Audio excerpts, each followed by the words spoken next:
You're listening to the Millennial's Choice Show, Canada's most trusted podcast on all things real estate, finance, and entrepreneurship. Here's your host, Matthew Ablakan. Oh, wow, we are back in the studio, guys. What's going on, Danny? What's going on, everyone? I'm pumped. Guys, you know, we're brothers, but we don't see each other as often as people might think. People think we're like joined at the hip or something, but we see each other not too often regularly, like once or twice a week. Yeah, a couple times a week. Yeah. But it's always fun when we go to New York or Arizona and we're creating content and we're going in and out.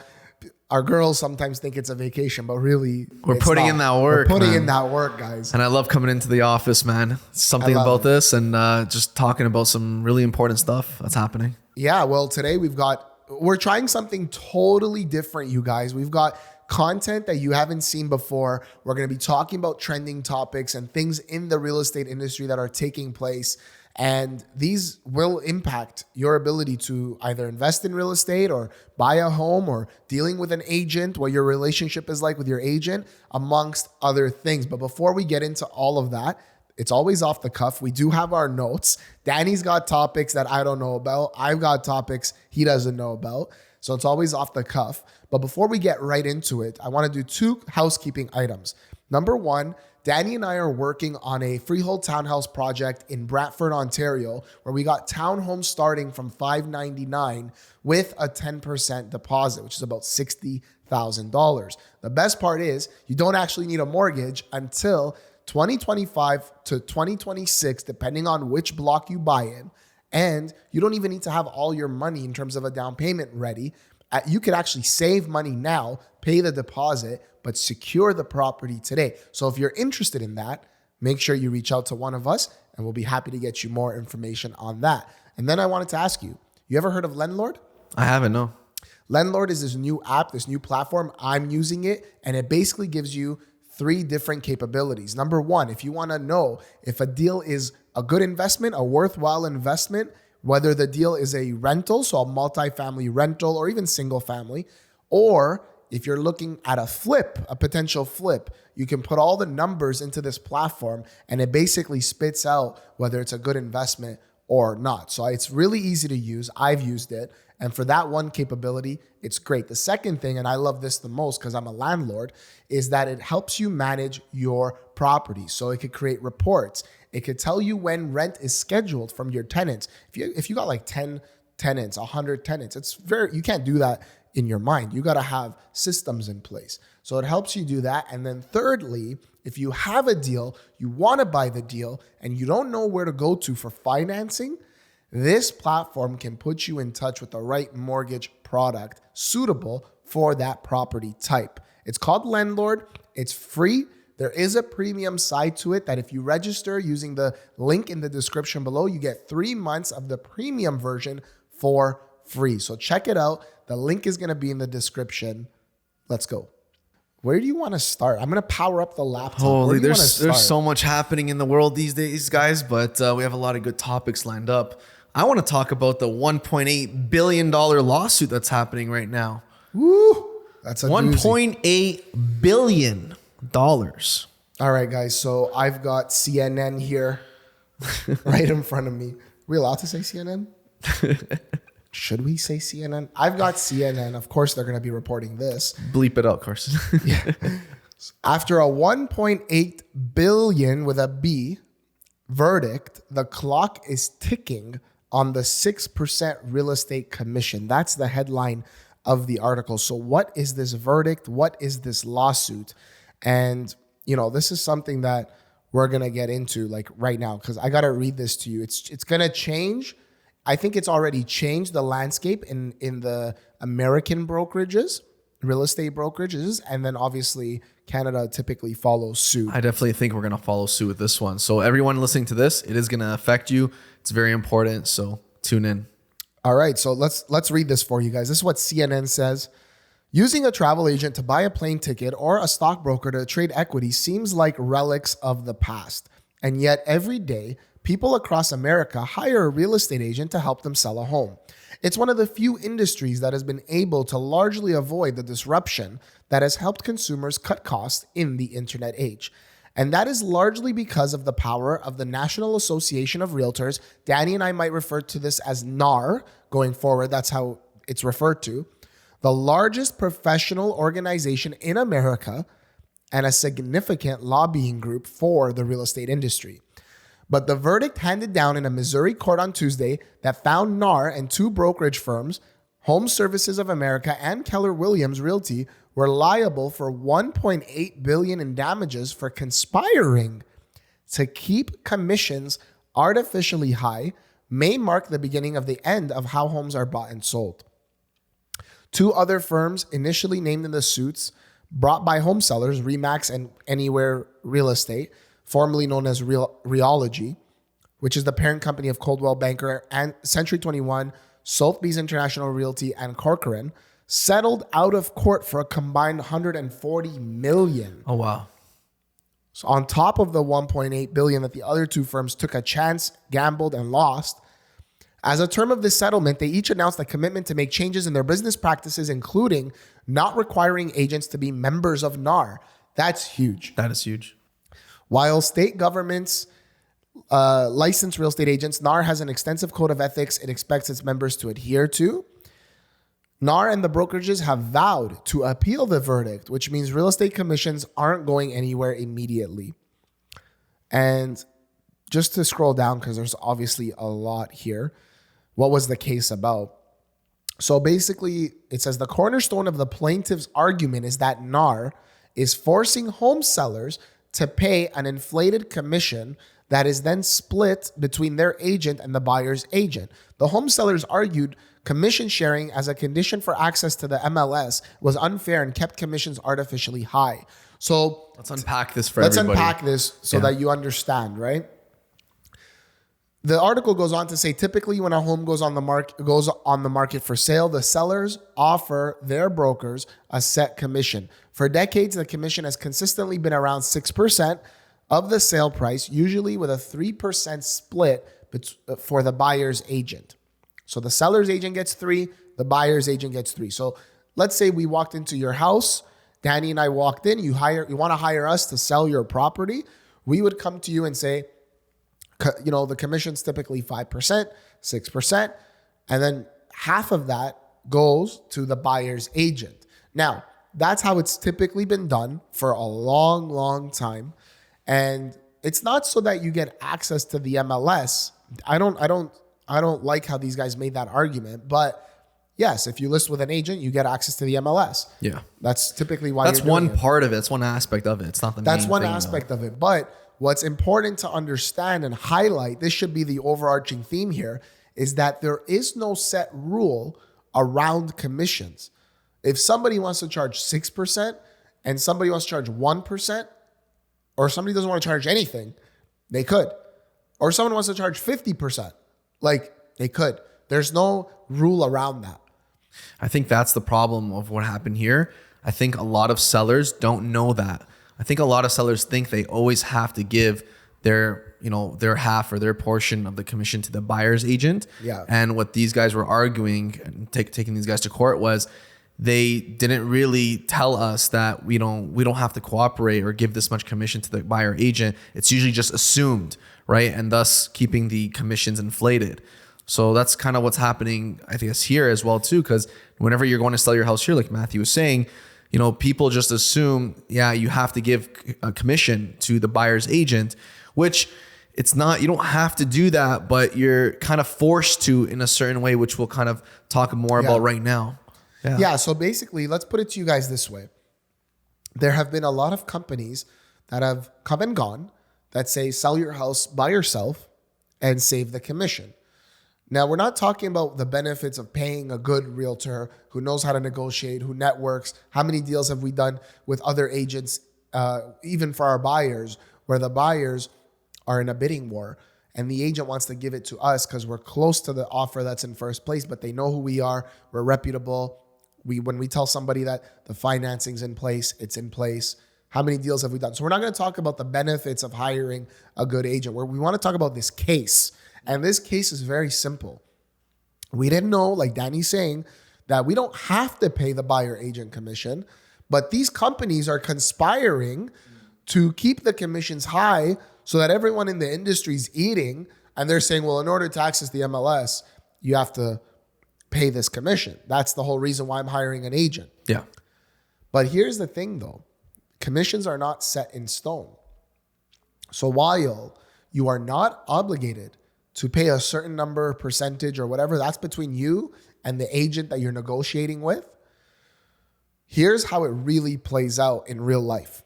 So back to what I was saying about those companies that have come and said, you could save thousands on commissions, just sell the house on your own, sell your property on your own. Well, why do those listings, so people that hire those companies, why do those listings stay on the market longer? Why do they get less money typically than the neighboring property? Why do those two things occur? The reason is that those companies post their real estate brokerages, but their model is that they don't charge a percentage. They typically charge just a flat fee so that you can list the property on the MLS, the multiple listing service. So how it works is that the property goes on the MLS, and then there's a section in the listing that says how much a buyer's agent is going to get paid. Now, typically, those companies, those people that hire those companies will still pay the buyer agent something, but usually it's not 2.5% in Ontario that a lot of buyer agents are used to. Yeah. They're used to it. That doesn't mean it's law. So a lot of the times, a buyer agent won't even show that property. They'll steer, which is wrong, their clients from that property. They'll talk crap about that property. They'll just diminish the reputation of that property because they're not getting what they feel they should be getting. What they're entitled to, right? What they feel like they're entitled to. But it's wrong. Like Matthew said, it's wrong. It's not law. But here's the thing though, realistically speaking, if you're trying to sell your house, right? And your neighbor's also trying to sell their house. Let's say your neighbor's offering 2.5% commission to any real estate agent that brings a buyer. But you're offering, let's say in this situation, you only 2%. want to offer like 1%, let's say. You're like, you know what? I don't want to pay 2.5. I want to pay 1%, right? Think about it this way, guys.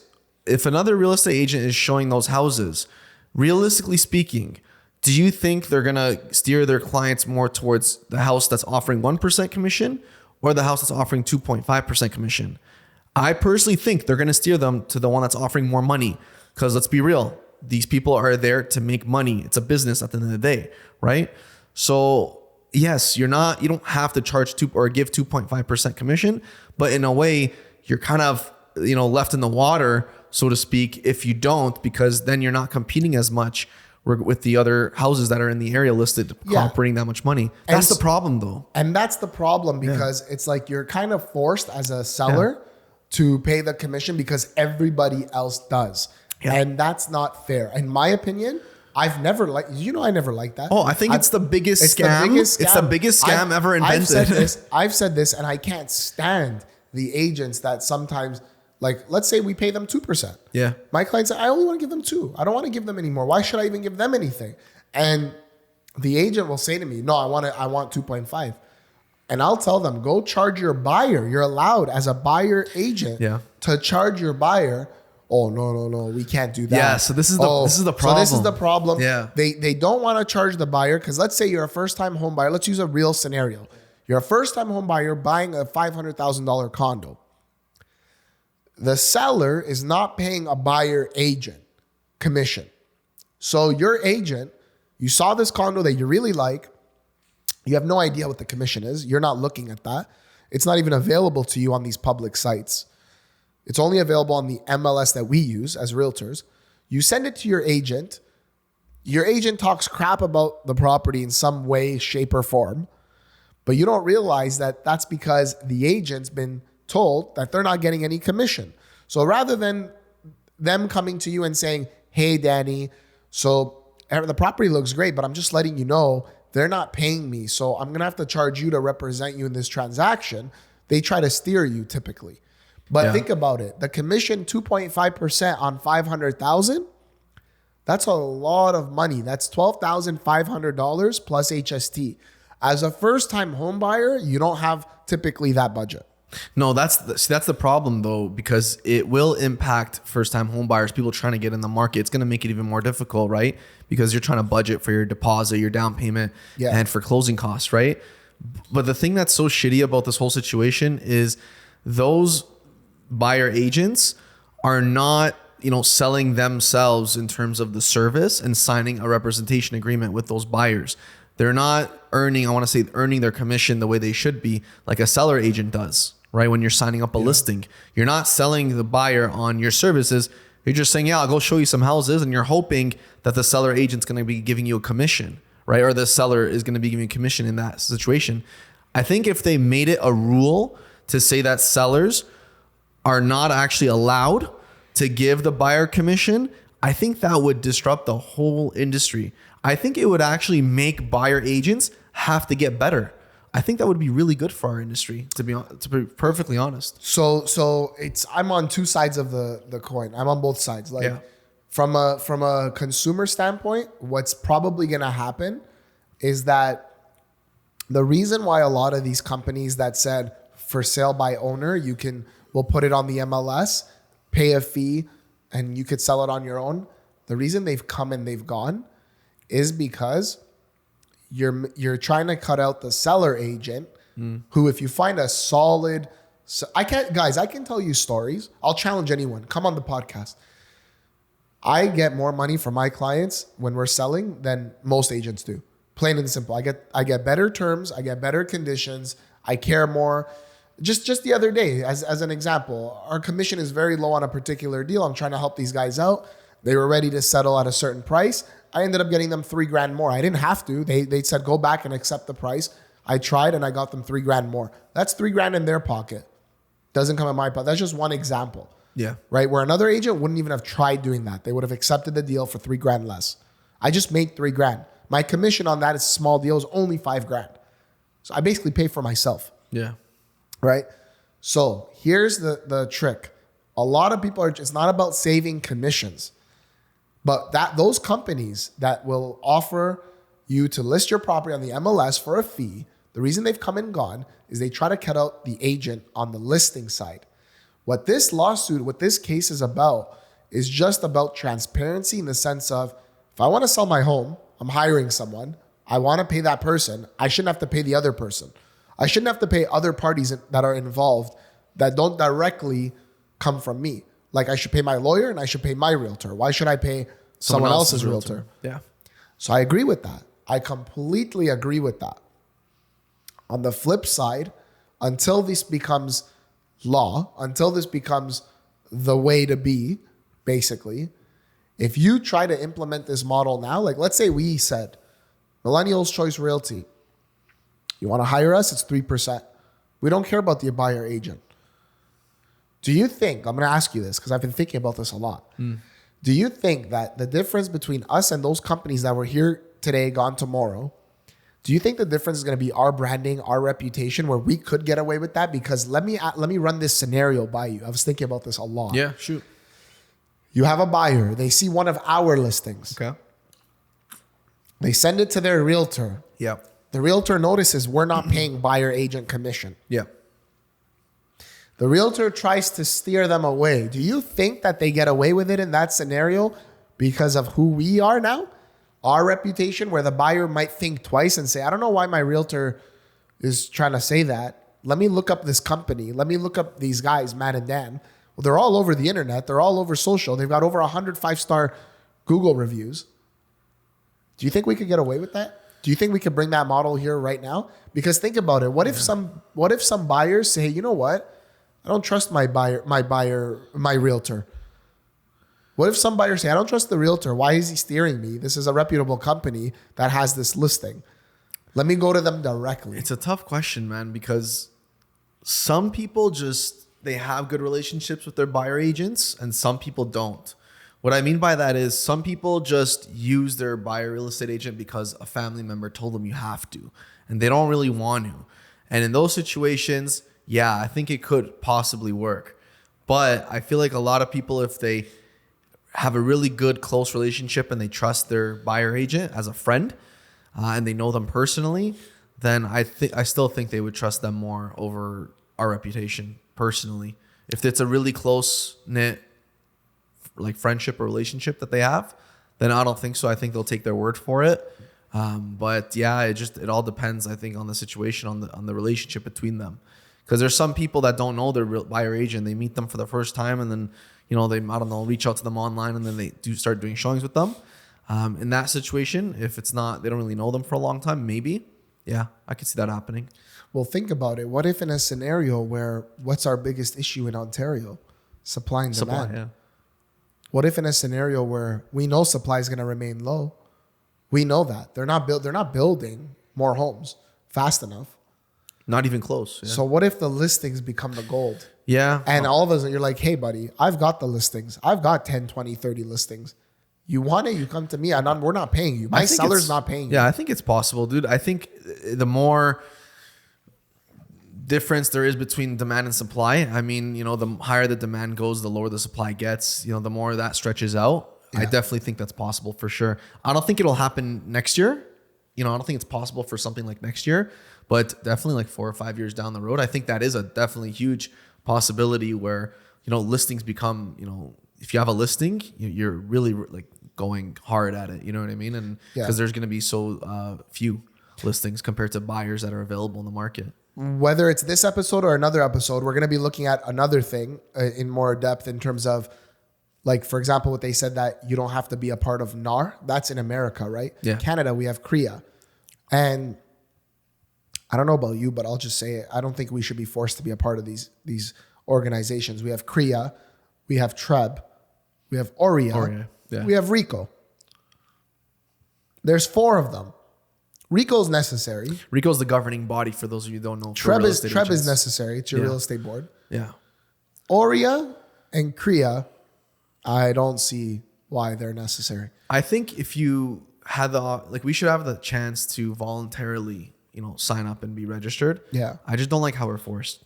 Well, we'll see what happens with this case. They're appealing it. All the other companies like Remax and stuff settled, but these guys, NAR and these other brokerages that lost, are appealing it. I think it could go to the Supreme Court. Personally, it's a pretty huge case. It's going to change a whole industry. That's for sure. Yeah. But then why don't we while we're on that topic, why don't we talk about what OREA is doing with the ORWP, Ontario Realtors Wellness Plan. Say that again. Gosh. Ontario Realtor Wellness Program. Yeah. I'm not down for it. I just did a survey yesterday actually for it. I did a survey too. And for those of you guys that don't know, this only applies for real estate agents, by the way, not for consumers. They're pretty much forcing real estate agents to buy into this wellness plan for, health insurance. And I think it's ridiculous because I already have my own health insurance. Why should I be forced to buy into this other health insurance? You're so selfish. You're so selfish. A lot of other people have their own health insurance. I personally don't like getting forced to doing shit. Like personally, sorry, excuse my language. I just don't like getting forced to do stuff. Is there a reason you're cussing? Is there a reason you're cussing? I just feel like people need to be given options, man, and choices. I don't like getting forced. Like we live in a democracy, quote unquote, for those of you that are not watching. We should have the choice. We should have the option. Why would I buy into something I don't need? Let's give our audience some context. So OREA, which is the Ontario Real Estate Association, has announced a new mandatory benefits program for all Ontario realtors, known as the Ontario Realtor Wellness Program.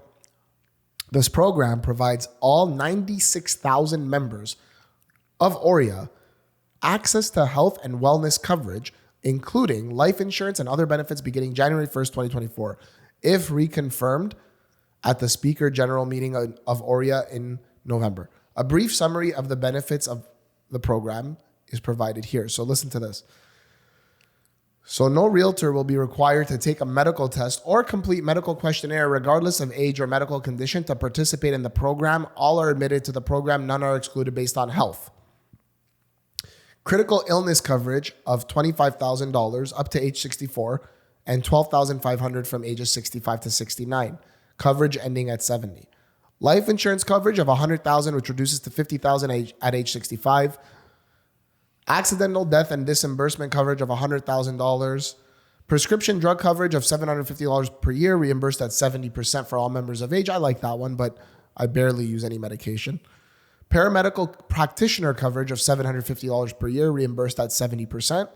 Medical services and supplies coverage of $500 per year, reimbursed at 70%. And then other benefits include out-of-country emergency medical and travel insurance for members up to age 80, unlimited accidental death, dental, and ambulance coverage. Where am I here? Oh, now this is the part that I have a problem with. You didn't have a problem with the rest of this, of what you just read? Why would I have a problem with this if it's free? Well, you're going to have to pay for it. Well, that's the problem I have. So the cost of the program will be $659.88 per year. And they're going to decrease, just so you know, the TREB fees by $108. And so basically and effectively, it's going to cost us $551.88 per year. So realtors will also have the option to enhance the coverage by enrolling in different tiers and paying for more, things like that. You can add family members to this plan, kids, dependents, as well as like spouses. So I like that part. But here's the thing. So whether you're 65 or 35, we're all paying the same. When you actually go get life insurance, as you know, Millennial's Choice is a vertically integrated company. You could get life insurance here. We have a certified financial planner that sits with you and speaks to you about all kinds of life insurance. You're getting something for Luca, for James, like stuff that they're going to be set, that if our parents did for us through life insurance, by the time we were 18, we could access money. We could go get a loan that you otherwise wouldn't be able to. Anyway, that's one Shout out to program. Trevor Chu, by the way. If you guys haven't spoken to him, this guy knows everything about life insurance. Like, you guys definitely talk to him, because when I was talking to him about me and my family situation, he was giving some really, really good options for us. And we already got insurance, through Millennial's Choice, but Trevor helped us pick out the right plan for us.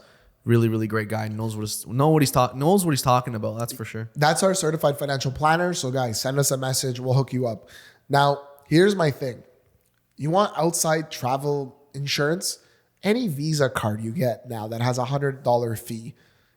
I have like 3 of them that give me out of country medical insurance. God forbid something happened. Yeah. For like $100 a year. So that already, I'm saving $451. Life insurance, if you wanted to get a $100,000 term life insurance right now, at the age of 32, let's say, you're not paying more than like $30 like $30 a month. bucks. I was literally just thinking $30, dude. And then I also actually have critical illness. Me too. For my business and disability. Yeah. And again, it's cheaper than this monthly. So if I group together my credit card, critical illness, and disability insurance, plus my life insurance, I'm way cheaper than this.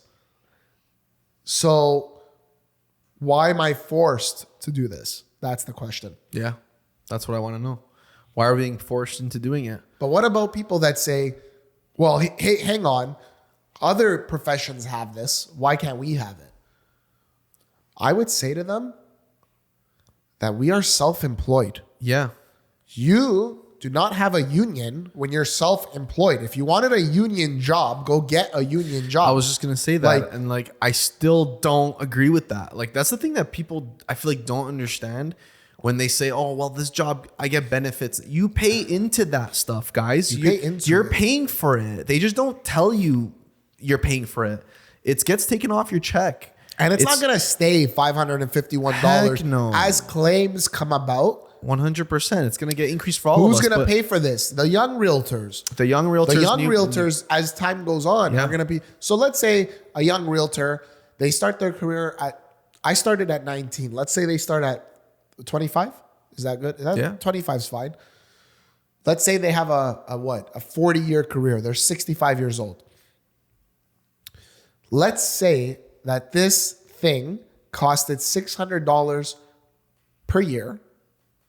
And it didn't go up. Let's just say it's stuck at 600, which is going to go up. It's for sure going to go up. It's mandatory. It's going to go up. Yeah. But let's just say it stayed at $600 a year. You multiply that by how many years did we say? At 25 to 65, 40 like years. 40 years, yeah. So 600 times 40 years. They're paying $24,000. But you're not even counting the compounded interest that you would get if you invested that money. So No, I'm just saying what the cost what is. the cost would be. Yeah. At like face value. Face value. Yeah. So $24,000 over a span of 40 years. $24,000 is a lot of prescription medication that if you need it, you could just go spend the money on. You don't need to. You're not spending $750 a year. And if you are like, that's a different story. That's good for you. But what if you. I was just gonna say, what if you don't need that money? What if you don't need those prescription? Like you just said, I don't really use prescription medication. I don't really need it. And if I do need it, it's like maybe $80 in a year. The last time I used antibiotics that were prescriptions. Even remember. First of all, for those listening, I showed up today and I'm battling a really bad cold. Carson, I didn't tell you this. I shook your hand. You should be fine though. But I'm coming off of it. It's at the end. You should be good. Danny, I didn't tell you this either. But you can tell in my voice, as Carson goes to wash his hands, you can tell in my voice that I showed up here. But I did it naturally. I had some Halls, I had some lemon water. You know, thank God it's nothing serious. There's people with more serious issues. And I'm not saying that there isn't. I'm not saying that it wouldn't be nice for us to have something like this. For sure. I'm not saying that this is going to bring harm to us. You know, I'm not saying that. Maybe for the collective good, it's good. However, Oria has announced a new mandatory benefits program. I don't like that word, mandatory. I hate that. I never got into this business for things to be mandatory. Forced and mandatory, you know? yeah. And here's the thing, like, again, I have my teaching degree. If I want to go be a teacher, I'm going to have access to the union and certain benefits of the union that teachers pay into. If you're a teacher listening to this and you look at your pay stub, you'll see how much money goes to what's it called? Union dues? Dude, yeah. Maddie pays into the union, but watch this. Because she's a supply teacher and she needs to be, you know, with the board for like 8 or 10 years to get a full-time teaching job, she has no access to the benefits. So my wife is paying into the benefits, but doesn't have access to the benefits. That's a scam. Sorry, whoever's listening to this. Wow. If you're a teacher, Maddie, you're getting scammed. And honestly, it's bullshit because that money could help us right now. We just had a newborn. We can use it, but guess what? You can't use it. Why? Because it's going to the benefits, going to the union. They all complain, or they all say, oh, well, you get such good benefits, things like that. You pay into it. Guys, nothing is free in this world. Like, just wanted to point that out. And sorry, I'm getting heated right now. Nothing is free. You're paying into it. So going back to what you were saying about like the prescription meds, if I get sick, I want to at least have the option to go and maybe pay $100 for my pills. And maybe I won't get sick that year. And I won't need to access the other $650 that I'm entitled to through this plan. All we're asking for is the freedom. Where is the freedom to choose? I don't see it here. And for that reason, I'm out. You're out what? No, seriously, like I'm pissed. It's just one of those situations where they're just trying to, impose things on us. And I don't like that. Listen, buddy, you're living in Canada. As long as you're living in Canada, Canada, as long as you're living in Canada, we've been socialist a long time. There's a lot of programs that help a lot of people. And a lot of those programs are great. I'm happy to do it. It's biblical as a Christian to give back to the homeless. It's biblical to help people in prison. It's biblical to help widows, orphans, etc. But we've taken it a little bit too far. I've never seen an organization that's, let's say you're a self-employed individual. Within that organization, we're self-employed. We pay taxes like we're self-employed because we are. We have to pay for our own rent. We have to pay for our own marketing, our own car, everything. And I ain't complaining. That's why I got into this. But you're forcing me to get health coverage, life insurance coverage, critical illness. So now, guys like us that are responsible, because honestly, I'm going to say a part of this are the people at the top that just aren't responsible, that are making us pay for it, that they didn't do it. They didn't want to pay for it for themselves. Yeah. Straight up. Because this process, there's a lot of people coming, if you ask most realtors, Most realtors do not support this. Yeah. And the reason being is that we have our own coverage. We have our own coverage in terms of not coverage at work. I went out of my way to get coverage, life insurance for me, life insurance for kids, critical illness insurance, disability insurance. So now, what am I going to do with that insurance? Have it as well? Why am I paying there and here? Now you're going to pay double. I don't want this program. This program sucks compared to what I can get in the open market, what I have in the open market. That's why this program, first of all, pisses me off, because it sucks. If I go to, you know why they're doing this program? Why? Because those people that need it can't get it. They can't get coverage. They have to do a medical underwriting test. They have to do all these tests that are maybe would force them not to be insurable. But hey, that's what insurance is all about. I was just going to say that. But hang on. So now they're saying, well, how do we do this? How do we do this? We'll keep our real estate license just to have the benefits. But how do we do this? Well, we're going to bargain. We're going to bargain with 96,000 people. Yeah. 96,000 people. Let's do the math. Every year paying how much?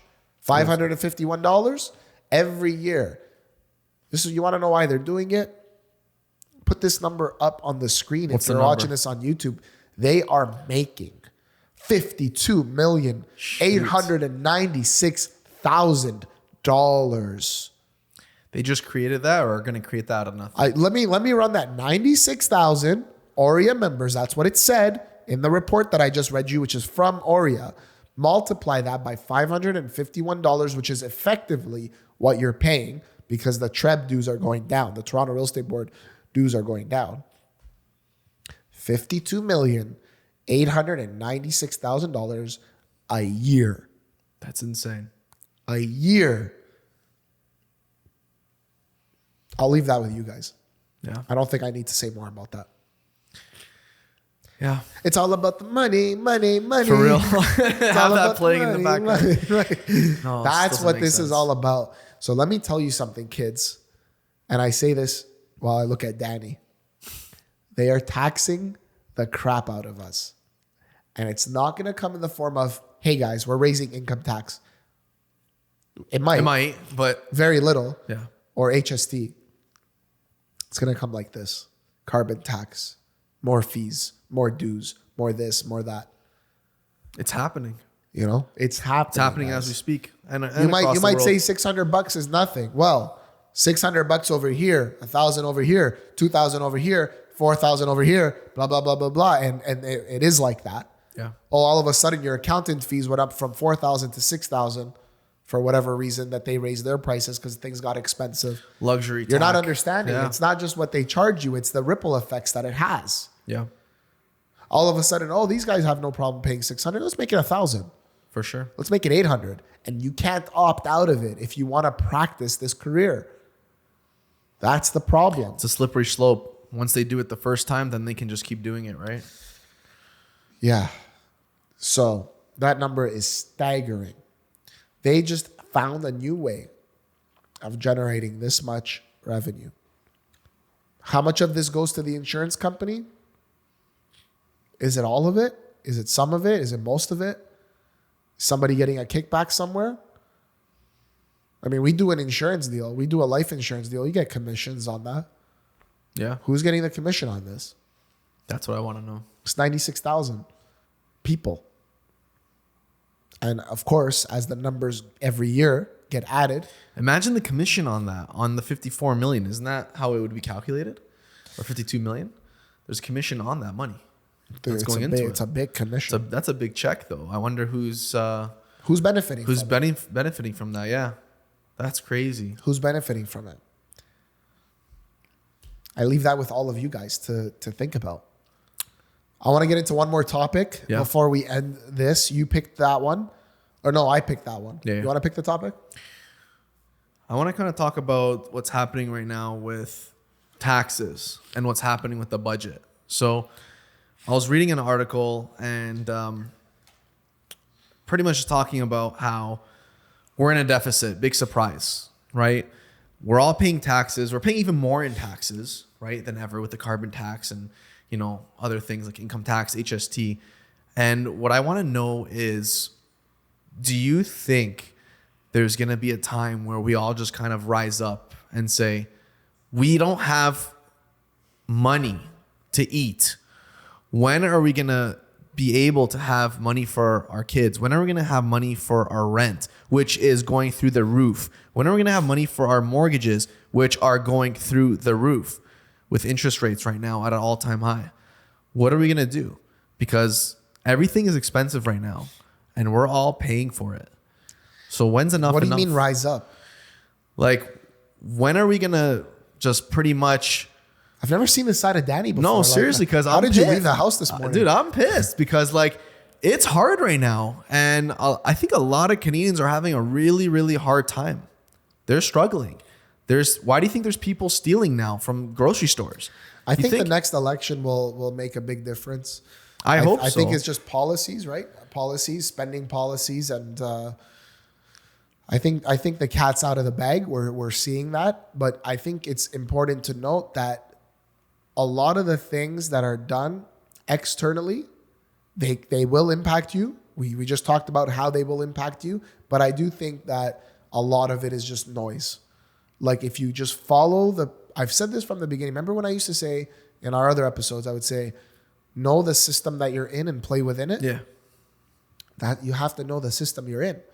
Saving money when your government is not saving money is a bad move. Yeah.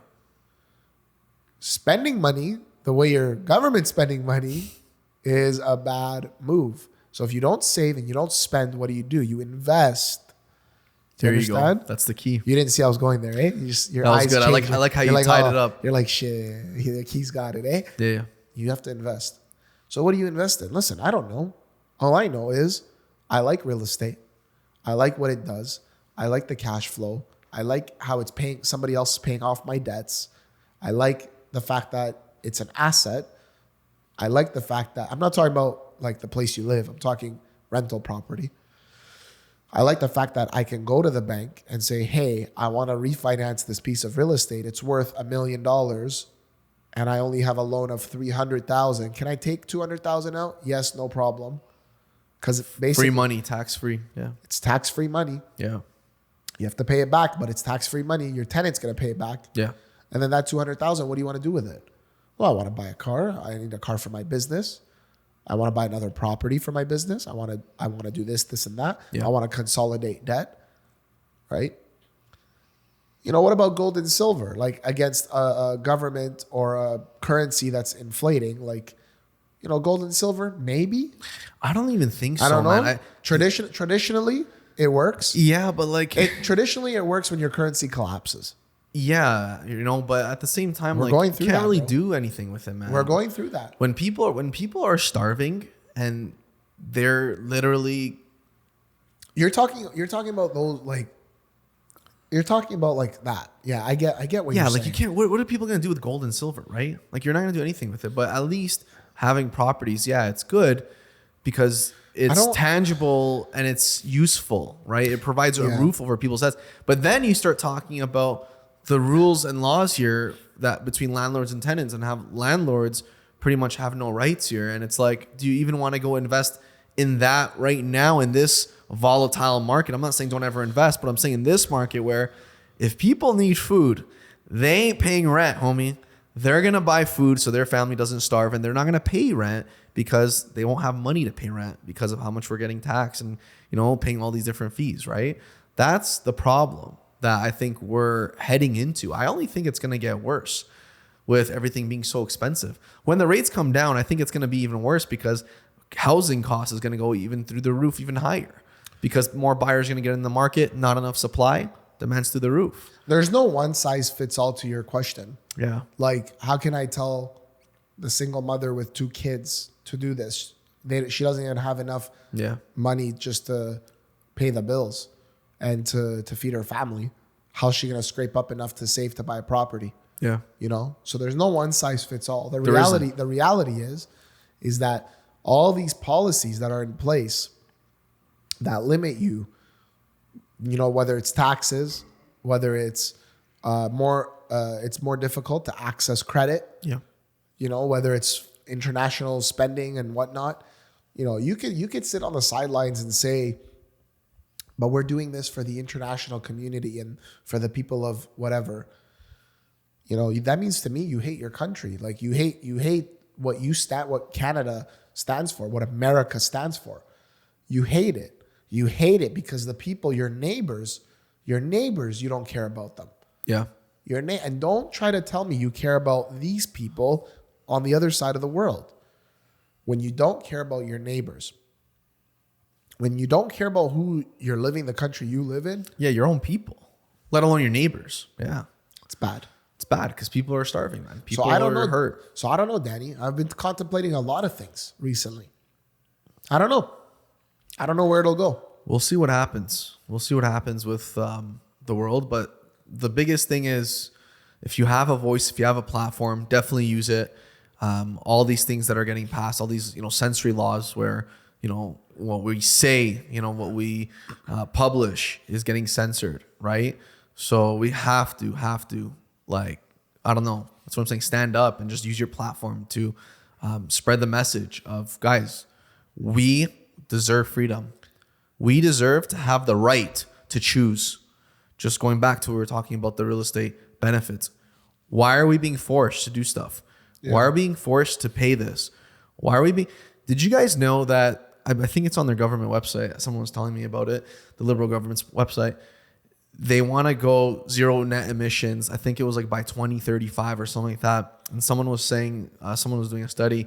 Apparently, if we go to net zero emissions here in Canada, I think that contributes to about like 1% of the carbon emissions in the world.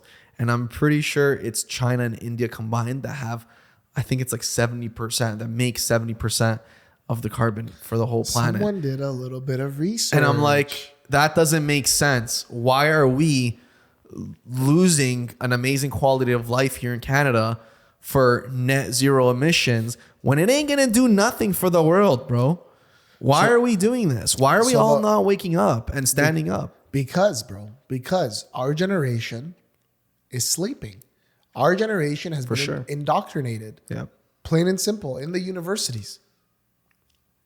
And then rather than let's say you and I have a disagreement. What do I always tell you? Bro, bring your facts. Don't bring your feelings. Bring your facts. Don't bring up all your other bullshit. You just brought facts up. When you speak facts, I don't disagree with you. I say you're right.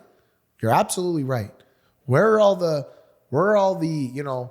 globalists that are environmentalists that are protesting in London, in America, in Canada, wherever? Why aren't you in China? Why aren't you in India doing that? Bro, they get arrested right out the gate. They disappear. Forget about all that. Number one, yes, they don't experience the same freedoms that we do. Yeah. Number two, it's because you guys are bought and paid for. The majority of you are bought and paid for by large globalists and corporations that have an agenda. Yep. And so they put you in places to cause separation and divide. And the problem is here in Canada and America, we've had it so good for so long, especially in America, that it's like, whatever. It is what it is. Kind of thing. Whatever. We won't do anything about it this time. But no. Now you're seeing it get bigger. Yeah. When you have a leader that is saying we're going to tax you and then we're going to quadruple the tax, and that tax has a profound impact on food, on groceries, on gas and oil, transportation, and all these things. And people, as you said, are suffering. I don't know what to tell you. And if our generation is sitting there and saying, no, we have to fight for the climate. Yes, but who's the enemy? Who are you fighting? Your own people? Your own neighbors? Where if you just did a little second, you have all these, you wait out line, you camp outside Apple stores to get the latest phone, but you don't know how to use it, to do research that Danny just gave you. And you're going to say, blah, blah, blah, blah, blah. You're going to start verbal diarrhea against what Danny said, but that's the truth. Why are you opposing it? You just need to swallow your pride. Swallow your pride, right? Think about it. Millennials, the selfie generation. Come on, bro. That selfie, selfish. That's where it comes from. Plain and simple. Wow. It's all about me. I never took that in. Bro, I've gone deep. Bro. Wow. That's crazy. Deep, this guy just opened my mind. I've gone deep. You think that generation is going to listen to facts and say, oh, you're right? No, bro. Because they need something to fight for. They took away God. They took away family. They took away your identity. They could put whatever identity they want in you. And that's what it comes down to. Plain and simple. We're susceptible now. We're susceptible to auto-suggestion. That's it. That's it. So unless you come from a background of like immigrant parents that, in our opinion, have taught us the right way, the right principles, you know, grow and do what you want, but the right way, and respect your leaders. And we do that. We're still very respectful. You won't be able to see the truth because you've had it too good. And I was just going to say to follow up on that, they've had it too good. We've had it too good. And I think people are going to realize, you know, start to realize and wake up and smell the coffee when, you know, they go to the grocery store and they can't buy food because it's too expensive. No, dude, I think you're wrong. I think what's going to happen is that when universal basic income gets declared, they've already been speaking about it in the Senate. That's been happening. When that gets declared, it's going to be welcomed with open arms. And then when they say housing's no longer something that you should be aiming to achieve, we'll give you the housing, we'll do this and we'll do that. It's going to be welcomed with open arms. Hey, investors are the problem. That's been the message. Investors are the problem. Why should an investor own 3 properties? You can't even own 1. They're driving the prices up. Yeah, please. Why don't you just build more homes? Why don't you get rid of the development charges and the tax? You know how much development charges and taxes are part of a new construction house? About almost 50% of what the charges are development charges. Do you understand? That's the billions of dollars that cities are sitting on. Why don't you build more? Why don't you get rid of those? You know, cities like Windsor are starting to get rid of those. They need the housing. Yeah. They want affordable. That's affordable housing. They should have done that from time. They're not going to do that. We just did a calculation on the insurance. They're making so much money. They're making billions off of that. They're making billions. So at your expense. But you know what they're going to do though? Our generation, which is the large. Why do I refer to our generation? Because I'm part of it. I can. Number one. Number two, it's the largest demographic. So they have the power. We have the power. Instead, bro, you don't have God. You don't have family. You don't have identity. They welcome with open arms whatever suggestion they feel is benefiting them. That's it. You know what they're going to do? I don't know if you heard about it, but have you heard the containers that they're making in Saskatchewan, Alberta? No, we're going to save that for the next episode. Yeah. Yeah, that's what they're going to do, though. What they're going to do. Why don't you guys Google? Go live in a container. Hey, you're lucky. Why don't you go look at cage housing? Why don't you go Google cage housing? We've talked about this on another episode. Go Google that. And you're going to be so miserable, but so numb that you just won't know any better. You just don't have hope. That's what it is. If rather than opening just opening the doors and just saying, build businesses. We want to support small businesses. We want you. Like, why did small businesses get shut down during the pandemic at the beginning when they could have implemented the same processes that big box stores did and actually were then forced to do months later or weeks later? Why did they get shut down at the beginning, not the big box stores? They could have implemented the same policies that the big box stores did, and they actually did implement those policies later. It's because they weren't deemed essential before. Well, but the liquor store is essential. No, it's because of the big stores, the big corporations that have the money to lobby did that. Yeah. And small businesses got shut down. So I rather than saying, open a business, get creative, become entrepreneurial, or if you're going to be working at a company, be the best you can, be an entrepreneur, be whatever, like just motivate your people. No. Kiyosaki said it the best. You either collapse the system or you collapse the people. Which one do you want to bankrupt first? The system, the system that's keeping you going, or the people? Who do you bankrupt first? Yeah. The people. Then the system eventually dies too. That makes sense. Because without the people, there's no system. Dude, that sounds like something out of 1984, George Orwell. Bro, that's happening. Crazy, man. So Sounds like North Korea totalitarian stuff. So guys, tune in to our next episode. We're going to be going down the rabbit hole on all these different topics. We're going to be talking about shipping containers, housing that Danny just mentioned. We've got, student debt being the reason why you can't afford a home. Is that right or wrong? We're going to be talking about medication that's being stolen at open houses. You pricks are stealing my father's heart medication at open houses. We are going to be talking about all of this on the next episode. Subscribe, like, share with your family and friends. We love you all. Be safe, be healthy. We're out. God bless.